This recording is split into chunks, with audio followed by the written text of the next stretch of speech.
الحمد لله رب العالمين والصلاة والسلام على أشرف الأنبياء والمرسلين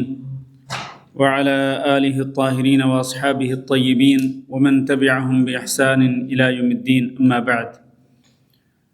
عزیز القدر محترم دوستوں اور بھائیوں اور معززات ماؤں بہنوں اور بیٹیوں اور خواتین اسلام، حدیث کے سبق میں آپ سب کو خوش آمدید کہتا ہوں. اللہ رب العزت سے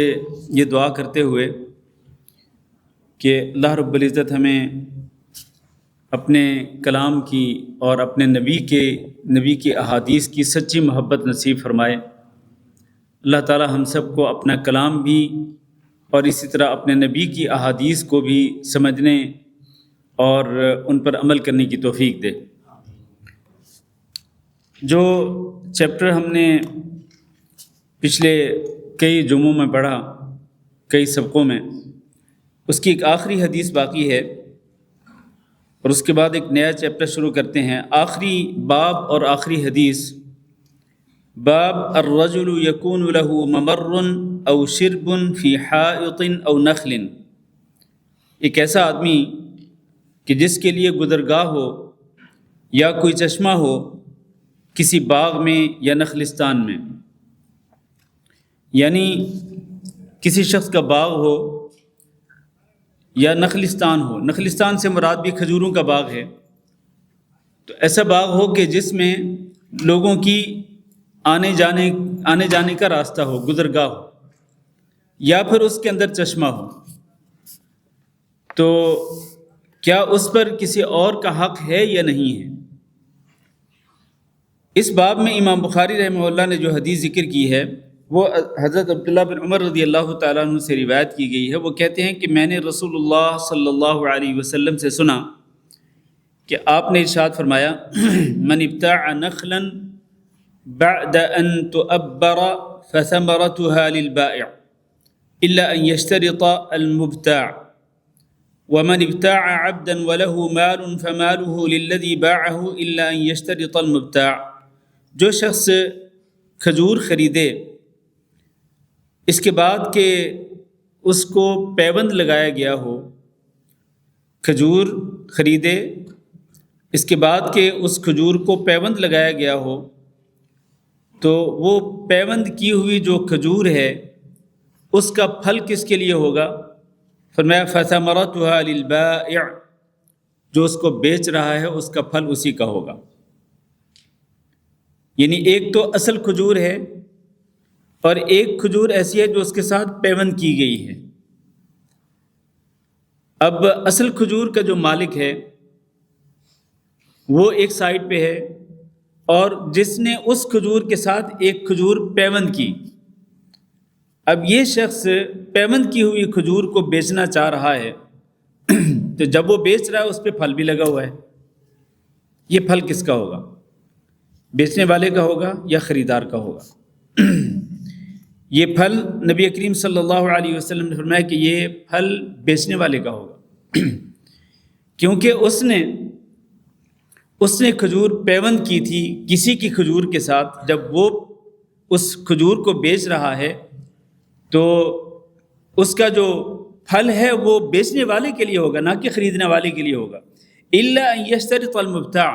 ہاں اگر خریدار پہلے شرط لگا لے، وہ کہے کہ دیکھو میں کھجور بھی خرید رہا ہوں اور اس کا پھل بھی خرید رہا ہوں، تو پھر تو ظاہر ہے پھر وہ کھجور بھی اسی کی ہو جائے گی اور اس کا پھل بھی اسی کا ہو جائے گا. لیکن اگر وہ شرط نہیں لگاتا، خریدار شرط نہیں لگاتا، تو جو کھجور بیچنے والا ہے، جو سیل کر رہا ہے، اس کھجور کا جو پھل ہے نا وہ بیچنے والے کا ہی ہوگا، کیونکہ خریدنے والا درخت خرید رہا ہے نہ کہ اس کا پھل خرید رہا ہے. اب یہ جو الفاظ ہیں نا حدیث کے، ان الفاظ سے امام بخاری نے ایک مسئلہ جو ہے وہ اخذ کیا ہے، اس کا استدلال کیا ہے. استدلال اس طرح سے کہ پیوند کی ہوئی کھجور کا جو پھل ہے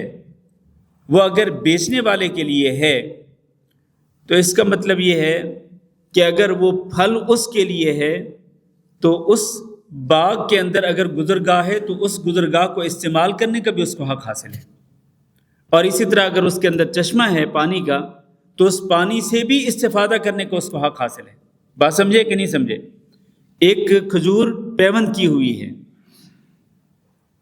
تو اس کھجور کو اگر کوئی بندہ خریدتا ہے تو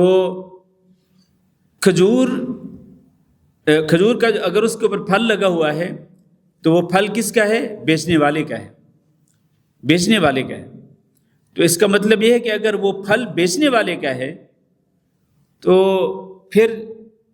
اس کو اگر اسی باغ کے اندر اگر گزرگاہ موجود ہے تو اس گزرگاہ سے آنے جانے کی اس کو بھی سہولت ملنی چاہیے۔ جب پھل کا وہ مالک ہے تو آنے جانے کا جو راستہ ہے اس کو استعمال کرنے کا بھی اس کو حق ہونا چاہیے۔ اور اسی طرح سے اگر وہاں پر چشمہ ہے تو چشمے سے اس کو پانی دینے کا بھی اس کو حق ہونا چاہیے، وہ اس سے فائدہ بھی اٹھا سکتا ہے۔ جب پھل کا مالک وہ ہے اور اگر اس کی فروخت ہوتی ہے، درخت کی فروخت ہوتی ہے، درخت کو سیل کیا جاتا ہے تو پھل خریدنے والے کا نہیں بلکہ بیچنے والے کا ہے، تو بیچنے والا اگر پھل لینے کا حقدار ہے تو پھر اس باغ کے اندر جو گزرگاہ ہے اس کو استعمال کرنے کا بھی حقدار ہے۔ اگر اس کے اندر پانی کا چشمہ ہے یا پانی کا کوئی اور ذریعہ ہے تو اس پانی سے وہ مستفید ہونے کا بھی حقدار ہے۔ اور اسی طرح اس حدیث کے آخری الفاظ وَمَنِ ابْتَاعَ عَبْدًا، اور کسی بندے نے ایک غلام خریدا۔ اس دور کے اندر غلاموں کی خرید و فروخت ہوتی تھی، تو لیکن بعد میں اس کو پروموٹ نہیں کیا گیا اسلام کے اندر، اور بعد میں اس کا سلسلہ ہی ختم ہو گیا غلاموں کی خرید و فروخت کا، تو اس کے بعد اس کا وجود ہی ختم ہو گیا۔ تو لیکن یہ ہے کہ ایسا نہیں ہے کہ اب وہ غلامی جو ہے وہ قیامت تک کے لیے حرام ہو گئی ہے۔ اب بھی اگر مسلمانوں اور کافروں کے درمیان جنگ ہو اور کافروں کے کچھ لوگ جو ہیں وہ اگر مسلمانوں کے قبضے میں آ جائیں تو وہ جو کافر ہوں گے وہ مسلمانوں کے کیا ہوں گے؟ غلام ہوں گے، وہ مسلمانوں کے غلام ہوں گے۔ تو آپ نے فرمایا کہ جو شخص کسی غلام کو خریدے وَلَهُ مال، اور اس کا کچھ مال بھی ہو، خریدتا ہے غلام کو خریدتا ہے اور اس غلام کا کچھ مال بھی ہے، اس کے پاس کچھ دینار ہیں، کچھ درہم ہیں، کچھ سونا ہے یا کچھ چاندی ہے یا کچھ اس کے پاس بینک بیلنس ہے، کوئی چیز ہے اس کے پاس، مال کچھ اس کے پاس موجود ہے۔ اب یہ جو مال ہے یہ کس کا ہوگا؟ خریدار کا ہوگا یا بیچنے والے کا ہوگا، جو اس غلام کا اصل مالک ہے۔ نبی کریم صلی اللہ علیہ وسلم نے فرمایا کہ فَمَالُهُ لِلَّذِي بَاعَهُ، جس نے اس کو بیچا ہے مال اس کا ہے، کیونکہ وہ اس کا مالک ہے، وہ اس کا بھی مالک ہے، اس کے مال کا بھی مالک ہے۔ کیونکہ غلام اصل جو ہے وہ تو غلام ہے نا، تو وہ تو مالک ہی نہیں ہوتا ہے وہ کسی چیز کا، جو چیز اس کے پاس ہوتی ہے اس کا بھی مالک وہ ہے جو اس کا مالک ہے، مال کا مالک بھی وہ ہے جو خود اس غلام کا مالک ہے۔ تو لہذا اگر ایک بندہ اپنا غلام بیچتا ہے اور اس کے پاس مال بھی ہو تو وہ مال اسی کے پاس رہے گا، مالک کے پاس رہے گا، اور خریدار جو ہے وہ اس غلام کو خریدے گا، نہ کہ اس کے مال کو بھی اس کے ساتھ ہے۔ ہاں الا ان یشترط المبتاع، اگر خریدار اس کی بھی شرط لگا لے کہ میں اس غلام کو بھی خرید رہا ہوں اور اس کے پاس جو کچھ مال ہے میں اس کو بھی خرید رہا ہوں، وہ بھی میرا ہوگا، اور بیچنے والا اس سے اتفاق کر لے، تو پھر جس چیز پر خریدار اور بیچنے والے دونوں اتفاق کر لیں تو اس کے بعد پھر اسی کے مطابق عمل کرنا پڑتا ہے۔ لہذا اگر وہ شرط نہیں لگاتا، خریدار شرط نہیں لگاتا کہ اس کا مال بھی مجھے ملے گا، تو وہ مال جو ہے وہ بیچنے والے کا ہوگا۔ اگر وہ شرط لگا لیتا ہے تو پھر وہ خریدنے والے کا ہوگا۔ اگلا باب شروع کرتے ہیں۔ اگلا باب ہے قرض لینے کے بارے میں اور قرض ادا کرنے کے بارے میں، اور اسی طرح اس میں جو تیسری چیز ہے وہ ہے کسی انسان کو اس کے مال کے اندر تصرف کرنے سے روکنے کے بارے میں، اور تفلیس اس کو دیوالیہ قرار دینے کے بارے میں۔ یعنی 4 چیزیں ہیں اس چیپٹر کے اندر۔ ایک ہے قرض لینا، اور ایک ہے وہ قرض واپس کرنا، ادا کرنا، اور ایک ہے کہ ایک بندہ فرض کر لیں کہ وہ قرض واپس نہیں کر رہا، اس کا کیس چلا جاتا ہے عدالت کے اندر۔ عدالت کو یہ پتہ چلتا ہے کہ اس کے پاس سرمایہ ہے، اس کے پاس پراپرٹی ہے، لیکن یہ قرض ادا نہیں کر رہا، تو عدالت اس پہ بین لگا سکتی ہے، اس پہ پابندی لگا سکتی ہے کہ اس کے پاس جو بینک بیلنس ہے، جو پیسے ہیں یا جو اس کے پاس پراپرٹی ہے، اس کی خرید و فروخت نہیں ہوگی، اور اس کے بینک سے کوئی پیسہ نہیں نکالا جائے گا، اس کے اکاؤنٹ کو منجمد کر دیا جائے گا، جب تک کہ وہ وہ قرض داروں کا قرضہ ادا نہیں کرتا ہے۔ اس کو کہتے ہیں شریعت کے اندر اس کی جو اصطلاح استعمال ہوتی ہے وہ ہے حجر۔ حجر کا معنی ویسے تو پتھر ہے، لیکن یہاں اس سے مراد ہے منع کرنا، روکنا،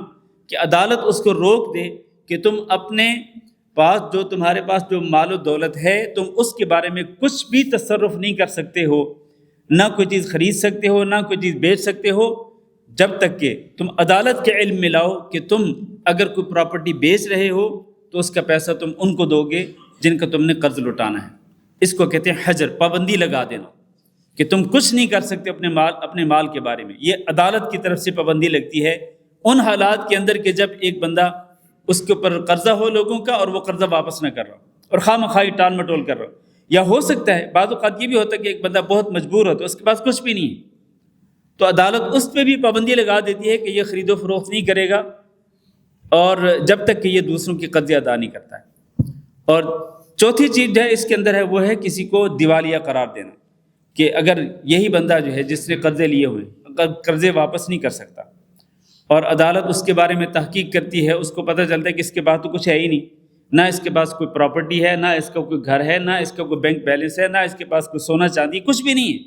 تو عدالت اس کو کیا کہتی ہے؟ یہ دیوالیہ قرار دے دیا۔ تو دیوالیہ قرار دینے کا مطلب یہ ہے کہ جب اس کے پاس کچھ ہے ہی نہیں، نہ وہ کچھ واپس کر سکتا ہے، نہ اس کے پاس کچھ آنے کی امید ہے، تو دیوالیہ قرار دینے کا مطلب یہ ہے کہ یا تو عدالت یعنی گورنمنٹ جو ہے وہ قرض خواہوں کو ان کا قرض ادا کرے اگر اس کے پاس سورسز ہیں، اور اگر نہیں تو بیت المال میں سے ان کو ان کا قرض ان کے قرضے کے پیسے ان کو واپس کیے جائیں، اور اگر گورنمنٹ خالی دامن ہے، کچھ بھی نہیں، نہ بیت المال ہے، نہ اس کے پاس کچھ ہے، تو پھر ان کو یہی کہا جائے گا قرض خواہوں کو کہ بھئی یہ تو دیوالیہ ہے، لہذا تم لوگ اس کو معاف کر دو۔ تو معاف کریں گے تو ٹھیک ہے، معاف نہیں کریں گے تو قیامت کے دن اس کا معاملہ جو ہے وہ اللہ تعالیٰ دیکھے گا کہ اس کا کیا صورتحال ہے اس کی۔ تو اس باب کے اندر، اس چیپٹر کے اندر احادیث شروع پڑھنے سے پہلے میں دو باتیں جو ہے وہ عرض کرنا چاہتا ہوں قرض کے حوالے سے۔ قرض کے حوالے سے یہ ہے کہ کوشش یہ کرنی چاہیے کہ انسان قرض نہ لے، حتی الامکان، جہاں تک ہو سکے بندے کو قرض سے بچنا چاہیے۔ اس کی وجہ کیا ہے؟ وجہ یہ ہے کہ نبی کریم صلی اللہ علیہ وسلم اپنی ہر نماز کے اندر پناہ مانگتے تھے دو چیزوں سے۔ ویسے تو پناہ مانگنے والی چیزیں کئی اور بھی ہیں، لیکن جن دو چیزوں سے پناہ مانگتے ہیں نبی صلی اللہ علیہ وسلم اور جن کا میں ذکر کرنا چاہتا ہوں وہ ہیں، آپ فرماتے تھے اللہم انی اعوذ بک من المأثم والمغرم، اے اللہ میں گناہ سے بھی تیری پناہ مانگتا ہوں اور اسی طرح قرض سے بھی تیری پناہ مانگتا ہوں، قرض سے بھی تیری پناہ مانگتا ہوں کہ اے اللہ میں اس بات سے تیری پناہ چاہتا ہوں کہ میں اتنا محتاج نہ ہوں، اتنا مجبور نہ ہوں کہ مجھے کسی سے قرض مانگنا پڑے، تو اس سے اللہ میں تیری پناہ چاہتا ہوں۔ تو بار بار نبی صلی اللہ علیہ وسلم یہ دعا مانگتے تھے، اللہ تعالیٰ کی پناہ مانگتے تھے۔ تو ایک دفعہ ایک صحابی نے پوچھ لیا نبی کریم صلی اللہ علیہ وسلم سے کہ اللہ کے رسول، میں آپ کو دیکھتا ہوں کہ آپ بار بار قرض سے اللہ کی پناہ مانگتے، تو اس کی وجہ کیا ہے؟ تو آپ صلی اللہ علیہ وسلم نے فرمایا اس کی وجہ یہ ہے کہ جب ایک انسان مقروض ہوتا ہے نا تو پھر ایک تو وہ بات پہ جھوٹ بولتا ہے کہ میں کل دوں گا، پرسوں دوں گا، ترسوں دوں گا، 10 دن کے بعد دوں گا، 15 دن کے بعد دوں گا، مہینے کے بعد دوں گا، اور اس کو پتہ ہوتا ہے کہ میں نہیں دے سکتا، یا پھر وہ جان بوجھ کے ٹال مٹول کر رہا ہے وہ، اور اس کو پتہ ہے کہ میں کل نہیں دوں گا، پرسوں نہیں دوں گا، لیکن وہ جھوٹ بول کے کہہ رہا ہے کہ نہیں میں کل دوں گا، پرسوں دوں گا۔ ایک تو بات پہ جھوٹ بولتا ہے۔ دوسرا یہ ہے کہ جب وہ وعدہ کرتا ہے تو وعدہ خلافی کرتا ہے، وعدہ پورا نہیں کرتا۔ تو بہت کم لوگ ہوتے ہیں جو قرض کی واپسی اپنے وعدے کے مطابق کرتے ہیں، ورنہ زیادہ تر لوگ وہ ہوتے ہیں کہ جو قرض کی واپسی اپنے وعدے کے مطابق نہیں کرتے، اور اس میں خواہ مخواہی جھوٹ بولتے ہیں، خواہ مخواہ وعدہ خلافی کرتے ہیں۔ تو سب سے پہلی بات یہ ہے کہ قرض سے اللہ کی پناہ مانگنی چاہیے، اور قرض مانگنے سے، قرض لینے سے انسان کو جہاں تک ہو سکے بچنے کی کوشش کرنی چاہیے۔ لیکن میرے بھائیوں، بعض اوقات بندہ مجبور بھی ہو جاتا ہے اور اس کو قرض لینا پڑتا ہے۔ اگر مجبوری کی حالت میں قرض لینا پڑے تو انسان کو قرض اس نیت کے ساتھ لینا چاہیے کہ وہ قرض ادا کرے گا، صدق دل کے ساتھ، پورے اخلاص کے ساتھ، کہ وہ قرض واپس کرے گا۔ اس کی نیت میں کوئی کھوٹ نہیں ہونا چاہیے، نیت میں کوئی منافقت نہیں ہونی چاہیے کہ میں اس سے قرض لے لوں، اس کے بعد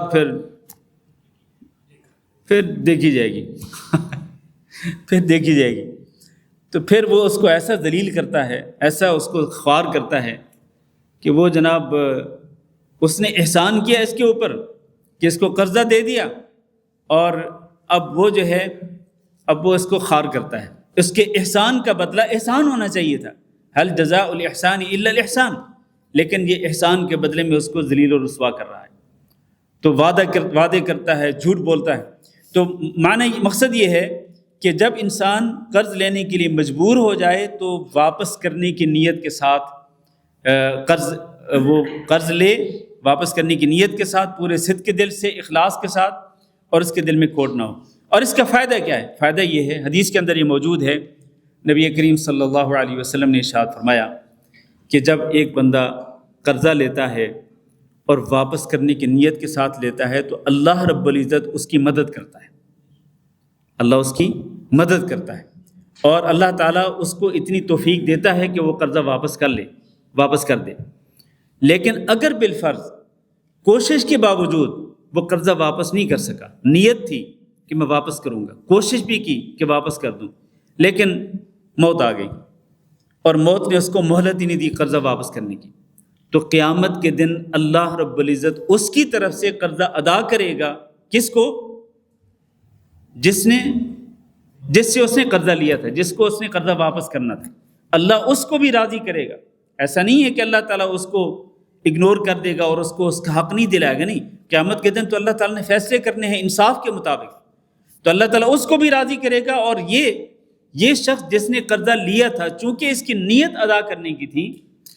اور یہ کوشش بھی کرتا رہا لیکن موت نے مہلت نہ دی، تو اللہ رب العزت اس کو بھی معاف کر دے گا اور اس کا حق بھی اس کو دلائے گا جس سے اس نے قرضہ لیا تھا۔ یہ فائدہ ہے کہ صحیح نیت کے ساتھ انسان قرضہ لے، اخلاص کے ساتھ، اور اس کے دل میں، اس کی نیت میں کوئی کھوٹ نہ ہو۔ اور اس میں تیسری بات یہ ہے کہ ایک انسان اگر قرضہ لے لے اور پھر وہ قرضہ واپس کرنے میں ٹال مٹول سے کام لے، تو وہ یہ یاد رکھے کہ وہ ظلم کر رہا ہے، وہ ظلم کر رہا ہے۔ مطل الغنی یہ ظلم، ایک بندہ مالدار ہو لیکن خواہ مخواہ ٹال مٹول کر رہے ہیں، کل آنا، پرسوں آنا، مہینے کے بعد آنا، اور اس بندے کو ذلیل کر کے چھوڑتا ہے جس نے اس کو قرضہ دیا ہے، اس کو نبی صلی اللہ علیہ وسلم نے ظلم قرار دیا ہے۔ اور ظلم کا نتیجہ کیا ہے؟ ظلم کا نتیجہ یہ ہے کہ قیامت کے دن الظلم ظلمات یوم القیامہ، یہ جو ظلم ہے نا، یہ قیامت کے دن اندھیرا بن جائے گا اس کے سامنے، اور اس کو کچھ نظر نہیں آئے گا۔ ایک اندھیرا نہیں، یہ جتنے ظلم کرے گا اتنے زیادہ اندھیرے اس کے سامنے چھا جائیں گے، لہذا بندے کو ڈرنا چاہیے۔ آپ دیکھیں انشاءاللہ اس چیپٹر میں ہم پڑھیں گے کہ نبی صلی اللہ علیہ وسلم اس بندے کی نماز جنازہ پڑھانے سے انکار کر دیتے تھے جس کے اوپر قرضہ ہوتا تھا۔ کتنا سیریس معاملہ ہے، کس قدر سیریس اور سنجیدہ معاملہ ہے کہ نبی صلی اللہ علیہ وسلم نماز جنازہ پڑھانے سے انکار کر دیتے تھے۔ اور بلکہ وہ واقعہ بڑا معروف ہے، شاید اس چیپٹر کے اندر آئے گا، وہ کہ ایک شخص شہید ہوا، اللہ کے راستے میں شہید ہوا، لیکن اس پہ قرضہ تھا، تو جب تک اس کی طرف سے قرضہ ادا نہیں کیا گیا اس وقت تک اس کی قبر اس کے لیے ٹھنڈی نہیں ہوئی۔ یہ نبی صلی اللہ علیہ وسلم کی حدیث کا خلاصہ ہے۔ اس لیے قرض کے معاملے میں انسان کو بہت ہی سیریس ہونا چاہیے۔ اور یہ بھی ایک بات مشہور ہے کہ قرض جو ہوتا ہے نا، یہ رات کے وقت ٹینشن کا سبب ہے اور دن کے وقت ذلت کا سبب ہے۔ رات کے وقت انسان کے لیے ٹینشن ہوتی ہے، رات کو نیند نہیں آتی انسان کو قرضے کے بوجھ کی وجہ سے، قرضے کی ٹینشن کی وجہ سے اس کی نیند اڑ جاتی ہے، اور دن کو ذلت کیوں؟ اس لیے کہ وہ لوگ جنہوں نے قرضہ لینا ہے، اس سے واپس لینا ہے، وہ ظاہر ہے کہ اس کے پاس آئیں گے اور اس سے مانگیں گے کہ بھی ہمارا قرضہ واپس کر، وہ اس کو خلوت میں بھی آ کے ملیں گے، لوگوں کے سامنے بھی آ کے ملیں گے۔ اگر یہ ان کو ذلیل کرے گا تو وہ لوگوں کے سامنے بھی آ کے اس سے مانگیں گے، جس سے ظاہر ہے کہ ذلت کا سامنا کرنا پڑتا ہے، رسوائی ہوتی ہے انسان کی۔ تو یہ قرض کے معاملے کے اندر بہت ہی سیریس لینا چاہیے اس معاملے کو، اور اس کو اتنا ہلکا نہیں لینا چاہیے۔ پہلا باب اس چیپٹر کے اندر، من اخذ اموال الناس یرید اداءها او اتلافها، جو بندہ لوگوں کے مال لے یعنی قرضے کے طور پر، اور وہ ان مالوں کو ادا کرنے کی نیت رکھتا ہو یا ان مالوں کو ہڑپ کرنے کی نیت رکھتا ہو، تو اس کے بارے میں کیا ہے؟ حضرت ابو ہریرہ رضی اللہ تعالیٰ عنہ فرماتے ہیں کہ نبی کریم صلی اللہ علیہ وسلم نے فرمایا، من اخذ اموال الناس، جو بندہ لوگوں کے مال لے یعنی قرضے کے طور پر، یرید اداءها، اور لینے کے بعد وہ واپس کرنے کی نیت رکھتا ہے، ارادہ رکھتا ہے کہ میں واپس کروں گا، اد اللہ عنہ، اللہ تعالیٰ اس کی طرف سے وہ مال ادا کر دیتا ہے۔ اس کے دو معنی ہیں، جس طرح کہ میں نے ابھی تھوڑی دیر پہلے وضاحت کی کہ اگر اللہ تعالیٰ اس کی طرف سے ادا کرتا ہے، مطلب یہ ہے کہ زندگی کے اندر اللہ تعالیٰ اس کو توفیق دیتا ہے کہ وہ قرض لیے ہوئے مال وہ واپس کر دے، اور اگر وہ واپس نہیں کرتا، نیت اس کی یہی ہے، کوشش بھی یہی ہے، تو اللہ تعالیٰ قیامت کے دن اس کی طرف سے ادا کر دے گا۔ ومن اخذ یرید اتلافها اتلفه اللہ، اور جو بندہ مال لیتا ہے لیکن نیت ادا کرنے کی نہیں، تو اللہ تعالیٰ اس کو وہ چاہتا ہے کہ لوگوں کے مالوں کو ہڑپ کرے، تو اللہ تعالیٰ اس کو ختم کر دے گا۔ ھذا وصلی اللہ وسلم علی نبینا محمد وعلی آلہ واصحابہ اجمعین۔